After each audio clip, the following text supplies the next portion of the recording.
दालें प्रोटीन का सबसे बड़ा स्रोत हैं। इसकी उत्पादकता और पोषण बढ़ाने के लिए किसान आगे आए। ये शब्द थे उत्साह भरे और ये शब्द कह रहे थे माननीय केंद्रीय कृषि मंत्री श्री शिवराज सिंह चौहान जी, जो किसानों से कह रहे थे कि अब नई बीजें आ गई हैं दाल की। दलहन उत्पादकता पर ध्यान दें, दलहन आत्मनिर्भरता बढ़ाने में अपना योगदान दें।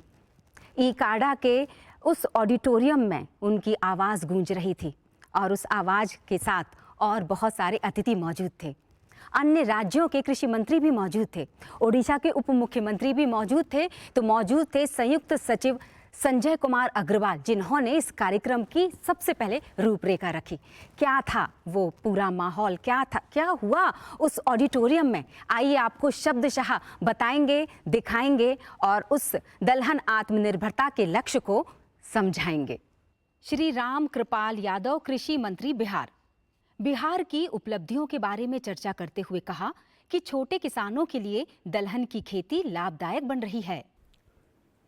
मैं एक वैसे प्रदेश से आता हूं, लगभग 76% आबादी खेत और किसानी पर निर्भर है और 90% सीमांत और छोटे किसान हैं, मझोले किसान हैं। और हमारी पूरी निर्भरता आर्थिक व्यवस्था सिर्फ खेती पर है। वैसे विगत दिनों में कुछ प्रयास किया जा रहा है, उद्योग लगाए जा रहे हैं, सरकार वहाँ की माननीय मुख्यमंत्री के प्रयास से ये हो रहा है। सर, ये दाल केवल खाने का नहीं, गरीबों को प्रोटीन देने का है, माताओं का पोषण का आधार है, बच्चों के स्वास्थ्य की नींव है, जिसकी चर्चा आपने स्वयं की है। और दलहन का जो यह फसल है मिट्टी को नाइट्रोजन भी देती है, इसकी चर्चा ऑलरेडी हुई है। श्री रमेश भाई भूरा भाई कटारा, कृषि मंत्री गुजरात। दाल केवल हमारी थाली का हिस्सा नहीं है, यह भारत की पोषण सुरक्षा, किसान और कृषि को आत्मनिर्भर बनाने का हिस्सा है। हम यहाँ अगत्य महत्वपूर्ण विषय पर एकत्र हुए हैं। आत्मनिर्भर भारत के संकल्प के लिए दालों की भूमिका और विशेष रूप में आत्मनिर्भर बनाने के लिए अपना यशस्वी वड़ा प्रधान नरेंद्र मोदी साहब को सपनों साकार करने के लिए आज किसान आगे बढ़ रहा है। दाल केवल हमारी थाली का हिस्सा नहीं है, ये भारत की पोषण सुरक्षा, किसान की और कृषि आत्मनिर्भर बनाने के लिए विश्व का सबसे बड़ा दाल उत्पादन को देश बढ़ा रहे हैं। हम समय तक हम अपनी आवश्यकता के लिए निर्भर रहते हैं। मित्रों, आज गुजरात ने पण अलग अलग जगह किसानों चना और तूर, अड़द, अलग अलग जे क्षेत्रों में, जिलों में जे फसल उगाते हैं। बंगाल के कृषि मंत्री शोभन देव चट्टोपाध्याय ने ऑनलाइन जुड़कर कहा, राष्ट्र स्तरीय विचार विमर्श और रणनीति बैठक में हिस्सा लेना मेरे लिए सौभाग्य की बात। Secondly, with regard to bigger seed, we need it suitable for West Bengal, and we want to request you through you to ICAR that the research what they are doing. We got 2 universities in our state, a number of research centers. If they come to our state and we here only, they can develop the better seed for us, better seed that will be much more helpful for us, and we'll be able to with the program we have taken up for the better high protein for the countrymen, and we are actually very much satisfied with your approach. दाल रोटी खाना, प्रभु के गुण गाना, कहावत से अपनी बात कहने वाले केंद्रीय कृषि एवं किसान कल्याण राज्य मंत्री श्री भागीरथ चौधरी जी के विचारों को सुनते हैं। हमारे देश के प्रधानमंत्री नरेंद्र भाई मोदी जी का विजन है कि देश को आत्मनिर्भर तो बनाना ही है, 2047 तक देश को विकसित राष्ट्र बनाना है। तो अब उसके लिए एक ही उन्होंने एक ही बात की है, अब क्वालिटी पे ध्यान देना होगा। अभी हमारे वो राजस्थान से मंत्री किरोड़ीलाल जी आते हैं, वो चले गए, उन्होंने कहा खाद और बीज क्वालिटी का मिले। देखिए अन्नदाता भगवान तो नहीं है, पर मैं कह सकता हूँ भगवान से कम भी नहीं है, जो 140 करोड़ जनता का पेट भरता है। क्या हम उसके साथ ही हम इंसाफ नहीं करेंगे? आज इस सभागार में हम बैठे हैं, हम प्रण कर रहे हैं कि हम ईमानदारी से दलहन कोई नहीं, किसान की जो भी उपज है उसको उसके लिए उसको हम सपोर्ट करेंगे। कार्यक्रम जारी रहेगा क्योंकि उस ऑडिटोरियम में और भी बहुत कुछ हुआ था, जिसे जानने के लिए आपको लेना होगा एक छोटा सा ब्रेक हमारे साथ। अरे सुन तो। मुझे क्या सुनाना चाहते हो? जो सुनाओ मेरी सौतन को। किसको? अरे वही तुम्हारा मोबाइल फोन जिससे सुबह शाम दिन रात चिपके रहते थे और कहते थे किसान कॉल सेंटर से बातें हो रही हैं। अच्छा ये बात है। हाँ क्यों, क्या हुआ? अब बात नहीं होती क्या? अब तो झट से बात हो जाती है। संबंधी समस्याओं का अपनी भाषा में तुरंत हल पाने के लिए पूरे भारत में किसी भी फोन से हेल्पलाइन नंबर पर संपर्क करें। किसानों का दोस्त किसान कॉल सेंटर।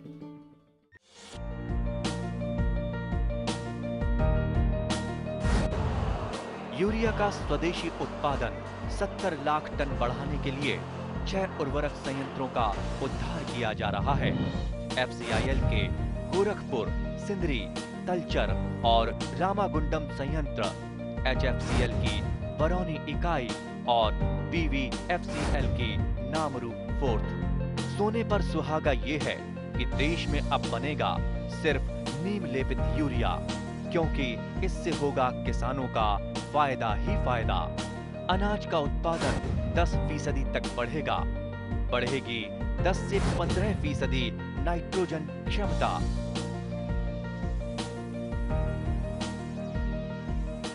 ब्रेक के बाद आप सभी का एक बार फिर से स्वागत है। आप देख रहे हैं राष्ट्रीय दलहन आत्मनिर्भरता मिशन पर आधारित ये विशेष कार्यक्रम, जिसमें इकाडा स्थित एक ऑडिटोरियम और उस ऑडिटोरियम में सारे लोग जमा थे, जो इसकी अध्यक्षता कर रहे थे माननीय केंद्रीय कृषि मंत्री श्री शिवराज सिंह चौहान जी, और उन्हीं के साथ अन्य अतिथि भी शामिल थे जो कि अन्य राज्यों के कृषि मंत्री थे और कुछ और मंत्रीगण भी वहां पर मौजूद थे। तो क्या थे वो सवाल, क्या थे जवाब, आइए उसे देखने के लिए लिए चलते हैं आपको सीधे इकाडा स्थित उस ऑडिटोरियम में वापस। श्री केवी सिंहदेव, उप मुख्यमंत्री एवं कृषि मंत्री ओडिशा। केंद्र सरकार और राज्य सरकार मिलकर अगर अपने किसानों को सीहोर भेजकर ट्रेनिंग दिलाएं ताकि वे समझें कि दलहन की खेती कैसे की जा सकती है और कैसे उत्पादन बढ़ाया जा सकता है। कि जैसे आज आपने हम सबको लाके फील्ड में लेके दिखाया किस तरह से खेती की जा सकती है, दलहन की खेती की जा सकती, कैसे उत्पादन बढ़ाई जा सकती है।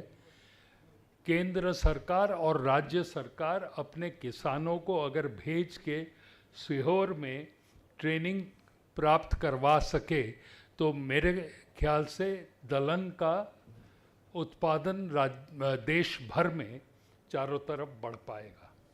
मैं आपको अपने राज्य की तरफ से आश्वस्त करना चाहता हूं कि 2036 में जब उड़ीसा के 100 साल पूरे होंगे, हम से जो अपेक्षाएं हैं आज देश की, हम कृषि क्षेत्र में उसको पूर्ण करेंगे। श्री सूर्य प्रताप शाही, कृषि शिक्षा एवं अनुसंधान मंत्री, उत्तर प्रदेश। दलहन की खेती के तहत उत्तर प्रदेश की वर्तमान और भविष्य की तस्वीर को बयां करते हुए अपनी बात रखी। विगत वर्षों में हम लोगों ने 3 गुना तिलहन का उत्पादन बढ़ाया, 12 लाख मीट्रिक टन से बढ़ा करके 9 साल में 36 लाख मीट्रिक टन किया है। हाँ, सरसों का, पूरे तिलहन का, ऑयल सीड का। तो यह इतना बड़ा परिवर्तन 1 दशक के भीतर ही हो जाए, यह हमारे मुख्यमंत्री योगी आदित्यनाथ जी के नेतृत्व में हम लोगों ने उत्तर प्रदेश में इस काम को शुरू किया और राज्य इसके लिए अपने ओर से भी जितना संसाधन हो सकता है, अभी 50 करोड़ रुपया हम लोगों ने इस जायद की क्रॉप के लिए हमने अपने राज्य के संसाधनों से स्वीकृत किया है। तो इसलिए मैं चाहूँगा कि थोड़ा उसके ऊपर भारत सरकार की रोशनी उत्तर प्रदेश में पहुंचेगी, प्रधानमंत्री जी भी हमारे वहीं से आते हैं, तो हमें बहुत अच्छा उससे फ़ायदा होगा। ये मैं आपसे निवेदन करना चाहता हूं। कुछ चीज़ें मैं सुझाव पर देना चाहता हूं कि अरहर की खेती इस साल जैसे पूरे उत्तर भारत में काफ़ी बरसात हुई, तो जब बरसात होती है तो अरहर की फसल या उड़द की फसल, मूंग की, ये सब बहुत जल्दी से नुकसान हो जाती है। तो इसे मेड़ों पर रेज बेस्ड कैसे किया जा सकता है, इसके लिए एक आईसीआर की ओर से या भारत सरकार की ओर से योजना बननी चाहिए कि कैसे उसको कर सकते हैं। कि मेड़ों पर यदि हमने उस काम को शुरू किया और उसके लिए किसान को इंसेंटिव देने का काम, तो जो एरिया घटा है उस एरिया को थोड़ा हम बढ़ाने की दिशा में, और जो नुकसान हो रहा है उस नुकसान को हम बचा सकते हैं। दूसरा, जो उसके ऊपर बीमारियां आती हैं, कीड़े जो लग जाते हैं, वो फली छेदक, फ्रॉड, बोरर और बाकी सारी चीज़ें, तो उनको रोकथाम के लिए आईपीएम का, पिछले भी आईसीआर की मीटिंग में मैंने कहा था कि इस पर इंटीग्रेटेड पेस्ट मैनेजमेंट पर और एकीकृत जीव कीटनाशी जो राइबेजियम है, ट्राइकोडर्मा है, बेबियाना बेसियाना, उकठा रोग, अरहर की फसल को उकठा रोग ने भी काफ़ी ख़त्म किया है। और उसका उपाय एक तो बताया कि खेत बदल दो, और दूसरा तरीका है कि हम उसको बेबियाना बेसियाना इस्तेमाल करने के लिए जो है हम उसको इंसेंटिव थोड़ा सा बढ़ाएं, या जहां पर हम एक क्लस्टर बना रहे हैं उसके भीतर ये प्रोविज़न कर दें कि उसको इस तरीके से काम करना है। और अंत में माननीय केंद्रीय कृषि मंत्री श्री शिवराज सिंह चौहान ने सबको एक टीम का हिस्सा बताया। रोड मैप पर बात करते हुए कहा, दलहनों के बीज की कमी कैसे पूरी हो, किसानों को बेहतर बीज की किस्में कैसे पहुंचे, जैसी समस्याओं के उपायों का सुझाव दिया। एक नया सीड एक्ट अभी बनने वाला है, पार्लियामेंट पे हम लाने की कोशिश कर रहे हैं, आपके सुझाव भी आमंत्रित किए हैं, जिसपे घटिया बीज और दूसरा घटिया पेस्टिसाइड बेचने वालों को कड़े दंड से दंडित किया जाएगा, हम छोड़ेंगे नहीं। उस पर काम तेजी से चल रहा है। बीज के मामले में भी यह दिक्कत होती है, अब बीज है लेकिन किसानों तक पहुंचे कैसे, और इसलिए मित्रों हम सबसे पहला प्रयत्न यही करेंगे कि बेहतर बीज की किस्में बड़े पैमाने पर किसानों तक पहुंचे। समय कैसे कम हो सकता है, एकार्डा ने भी काम किया है, आईसीआर काम कर ही रहा है, प्राइवेट कंपनी ने कुछ अपनी बात बताई है, यहाँ नेशनल सीड कॉर्पोरेशन के मित्र बैठे हैं, हाँ नेशनल सीड कॉर्पोरेशन से भी है यहाँ पे। हम मिलके बीज को कम समय में किसान तक कैसे पहुंचाएं, एक वो काम हम करेंगे। दूसरा, हमने ये कोशिश की कि रिसर्च और किसान के बीच गैप खत्म होना चाहिए। आज की ये बैठक यहाँ इसलिए की है एकार्डा में, ये दिल्ली में हो जाती है, आने जाने में सुविधा रहती सबको, लेकिन जब तक हम खेत में नहीं जाएंगे, किसानों के बीच अगर वैज्ञानिक नहीं जाएंगे, रिसर्च नहीं जाएगी लैब टू लैंड, तो उसका ठीक से उपयोग हो ही नहीं सकता। इसलिए हम वहाँ से उठ के यहाँ आए हैं और यहाँ के प्रयोग हमने देखे। इस गैप को जमीन स्तर पर और हम पाटने की कोशिश करेंगे और तेजी से टेक्नोलॉजी का इस्तेमाल करके बेहतर बीजों की किस्मों को बड़े पैमाने पर हम लाएंगे और फील्ड डेमोन्स्ट्रेशन इस मिशन के अंतर्गत करेंगे। साथ ही खेती के में सही ढंग से बीजों का उपयोग हो, उस पर भी प्रयास करेंगे। और बीज का उत्पादन अब यहाँ हो, जैसे एकार्डा यहाँ मार्गदर्शन करे किसानों को, हम बीज दें, वो बीज लगाए और वो बीज बनाए, खुद किसान बीज बनाए। हम बीज ग्राम भी बनाएंगे और किसानों को भी तैयार करेंगे कि वो देख रेख में बढ़िया बीजों का उत्पादन करे, अपने लिए भी और दूसरों को भी बीज बेचने का काम करे। और प्रति हेक्टेयर की दर से उसको 10,000 रुपया इसके लिए सहायता भी दी जाएगी। हम लोगों ने ये तय किया है इस मिशन के अंतर्गत। और लगभग 7,38,000 हेक्टेयर में सीधे किसान आधुनिक खेती करे दलहन की, उसके लिए डेमोन्स्ट्रेशन के जो फील्ड डेमोन्स्ट्रेशन किया जाएगा, इस पर हम काम करेंगे। रिसर्च को लेबोरेटरी में नहीं लेने देंगे, उसको किसान तक पहुंचाने का काम करेंगे।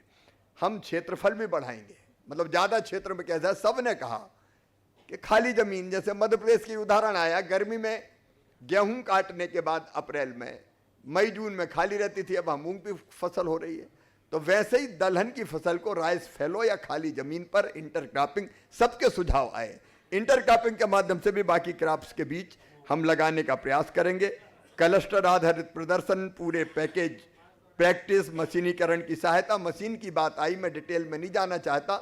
हम ऐसी मशीनें डेवलप कर रहे हैं जिसमें चना और मसूर को भी सीधे हाथ से काटने की जरूरत नहीं पड़े, सीधे मशीन काटे, नुकसान भी कम हो उसमें और खर्चा भी कम हो। कई बार मजदूर की समस्या होती है, हालांकि विकसित भारत जी राम जी में हमने 60 दिन सुरक्षित रखे किसानों के लिए कि उस समय उनको मजदूर मिल जाए, लेकिन हम इस बात को भी करने का प्रयास करेंगे। हमारा टारगेट है पूरा जो हमने तय किया है मिशन में, आप सबके साथ चर्चा करके 30-31 तक 310 लाख हेक्टेयर क्षेत्र बढ़ाकर उत्पादन 350 lakh metric ton, 350 lakh metric ton ये दलहन का किया जाएगा।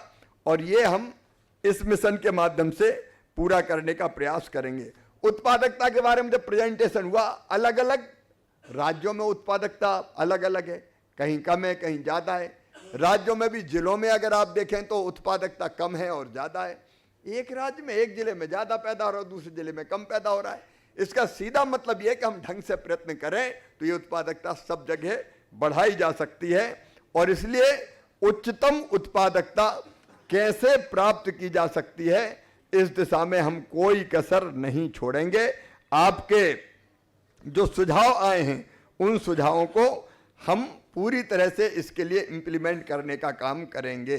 हमने जो लक्ष्य आधारित उत्पादकता ICR के साथ भी बात करके तय की है, 30-31 तक चने की उत्पादकता 1470 किलोग्राम प्रति हेक्टेयर, यही तय किया ना, और अरहर की 1010 किलोग्राम प्रति हेक्टेयर और मसूर की 1350 किलोग्राम प्रति हेक्टेयर की दृष्टि प्रति हेक्टेयर करने का प्रयत्न करेंगे। और स्पीड ब्रीडिंग की बात आई, कम समय में कैसे हम बीज पहुंचाएं और राइस फैलो में हम कैसे अधिकतम दलहन की फसल पैदा करें, इसका हम प्रयास करेंगे।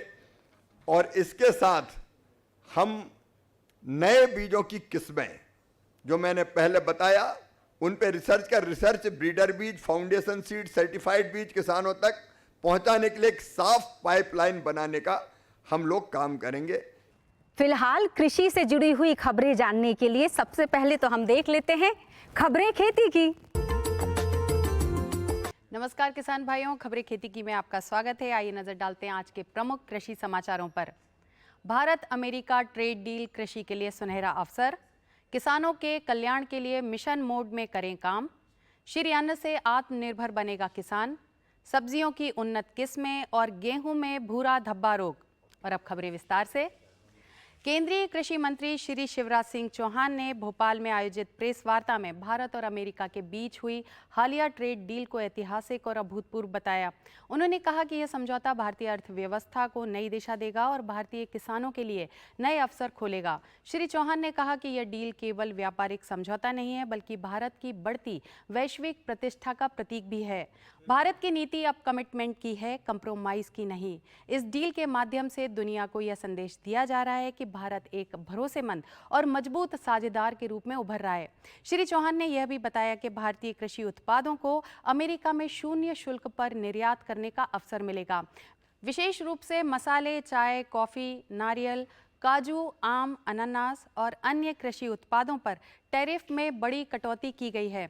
इसके परिणाम स्वरूप भारत का कृषि निर्यात 2024-2025 में 4.45 बिलियन अमेरिकी डॉलर तक पहुंचने का अनुमान है। श्री चौहान ने बताया कि भारत अमेरिका ट्रेड डील में भारतीय किसानों के हितों से कोई समझौता नहीं किया गया है। सभी संवेदनशील कृषि उत्पादों जैसे सोयाबीन, मक्का, चावल, गेहूं, डेयरी उत्पादों आदि को इस समझौते से बाहर रखा गया है। इसके अलावा कई अमेरिकी कृषि उत्पाद भारतीय बाजार में प्रवेश नहीं कर पाएंगे, जिससे भारतीय किसानों का हित पूरी तरह से सुरक्षित रहेगा। मध्य प्रदेश के मुख्यमंत्री डॉक्टर मोहन यादव ने राज्य सरकार द्वारा घोषित कृषक कल्याण वर्ष 2026 के तहत किसानों की बेहतरी और उनके जीवन में खुशहाली लाने के लिए कई महत्वपूर्ण योजनाओं की घोषणा की है। उन्होंने यह भी कहा कि किसानों का समग्र कल्याण सरकार की प्राथमिकता है और इस दिशा में सरकार मिशन मोड में काम करेगी। मुख्यमंत्री ने वीडियो कॉन्फ्रेंसिंग के माध्यम से प्रदेश के सभी कमिश्नर और कलेक्टर को संबोधित किया और कृषक कल्याण वर्ष के प्रभावी क्रियान्वयन को सुनिश्चित करने के निर्देश भी दिए। मुख्यमंत्री ने किसानों से निरंतर संवाद स्थापित करने और उन्हें ग्रीष्मकालीन मूंग के स्थान पर मूंगफली और उड़द की फसल लेने के लिए प्रोत्साहित करने की बात की। इसके लिए किसान रथ चलाए जाएंगे, जिनका शुभारंभ स्थानीय जनप्रतिनिधियों द्वारा किया जाएगा। मुख्यमंत्री ने प्राकृतिक और जैविक खेती को बढ़ावा देने की दिशा में कदम उठाने की बात की। इसके अलावा ई विकास पोर्टल के माध्यम से जलवायु, ऊर्जा और सतत कृषि को बढ़ावा देने के लिए भी जोर दिया। उन्होंने बताया कि डिंडोरी जिले में कोदो कुटकी का बोनस वितरण कार्यक्रम आयोजित किया जाएगा। राज्य स्तरीय सहकारिता सम्मेलन में किसानों को नए कृषि ऋण देने के अलावा अन्य योजनाओं के तहत लाभ प्रदान किया जाएगा। मुख्यमंत्री डॉक्टर यादव ने कृषक कल्याण वर्ष की योजना को सफल बनाने के लिए सभी विभागों और जनप्रतिनिधियों से सक्रिय सहयोग की अपील की और यह सुनिश्चित करने के लिए कहा कि किसानों को हर संभव सहायता प्राप्त हो। मध्य प्रदेश के कृषि मंत्री श्री ऐदल सिंह कंसाना ने कहा कि मिलेट केवल फसल नहीं बल्कि स्वस्थ भविष्य और पर्यावरण संरक्षण की दिशा में एक क्रांतिकारी कदम है। उन्होंने कहा कि जिसे कभी मोटा अनाज कहा जाता था, प्रधानमंत्री के प्रयासों से वही अनाज श्री अन्न के रूप में विश्व भर में सम्मान पा रहा है। श्री अन्न से मध्य प्रदेश आत्मनिर्भरता की ओर अग्रसर है। श्री कंसाना भोपाल में श्री अन्न मिलेट प्रोत्साहन एवं आत्मा योजना के तहत कृषि विज्ञान मेले को संबोधित कर रहे थे। श्री कंसाना ने कहा कि श्री अन्न आयरन, कैल्शियम एवं फाइबर जैसे पोषक तत्वों से भरपूर है तथा कुपोषण के विरुद्ध हमारी लड़ाई में मजबूती से सहायक सिद्ध हो रहा है। साथ ही मिलेट कम पानी, कम खाद एवं प्रतिकूल जलवायु में भी बेहतर उत्पादन देता है। इससे जल संरक्षण के साथ ही किसानों की आय में भी वृद्धि हो रही है। कृषि मंत्री ने किसानों से प्रदर्शित उन्नत कृषि यंत्रों एवं वैज्ञानिक सलाह का लाभ उठाने की अपील की। ग्रीष्म ऋतु में कद्दू वर्गीय सब्जियां अधिक मात्रा में लगाई जाती हैं, जो बेहतर उत्पादन के साथ साथ किसानों की आमदनी में भी इजाफा करती हैं। किसान भाइयों को वैज्ञानिकों से सलाह कर उन्नत किस्में बोनी चाहिए। अधिक उत्पादन के लिए सब्जियों की इन किस्मों का उपयोग करना चाहिए, जैसे लौकी के लिए Pusa summer, prolific long, Pusa Naveen, Pusa hybrid 3, Arka Bihar, Pusa Naveen, Pusa Sandesh, Pusa संतुष्टि, पूसा समृद्धि। कद्दू के लिए उन्नत किस्में हैं पूसा विश्वास, पूसा अलंकार, अर्का चंदन। तुरई के लिए पूसा नजदार, अर्का सुमित, अर्का सुजाता, करेला कोयम्बटूर, लौंग, पूसा 2 मौसमी, प्रिया, अर्का हरित, पूसा विशेष। टिंडा के लिए उन्नत किस्में ले सकते हैं अर्का पंजाब टिंडा। खरबूजा के लिए पूसा मधुरस, गुजरात खरबूजा, अर्का जीत, हिसार मधुर। तरबूज के लिए उन्नत किस्में हैं शुगर बेबी, अर्का मनिक, असाटी यमाटो, अर्का ज्योति। आमतौर पर भूरे धब्बे का रोग आता है। वर्षा के असर से गेरुआ रोग भी आ सकता है। भूरा धब्बा रोग में पत्तियों पर आए धब्बों को हाथ लगाने से किसी भी प्रकार का चूर्ण हाथ में नहीं आता है, परंतु गेरुआ के धब्बों को दबाने से रोरी हाथ में आ जाती है, जिसे सरलता से पहचाना जा सकता है। दोनों बीमारियों में पत्तियों से पौधों को मिलने वाला भोजन बनाने की मात्रा पर असर होता है और दाना भरने की अवस्था में अधिक दबाव पड़ता है। रोग दिखने के तुरंत बाद डायथेन M45 2 ग्राम दवा प्रति लीटर पानी में घोल बनाकर 15 दिनों के अंतर से 2 छिड़काव करें। छिड़काव विशेषकर स्थानीय किस्मों WH 147 तथा लोक 1 जातियों पर अवश्य करें। तो किसान भाइयों, खबरें खेती की में आज इतना ही। इसी के साथ मुझे दीजिए अनुमति। नमस्कार।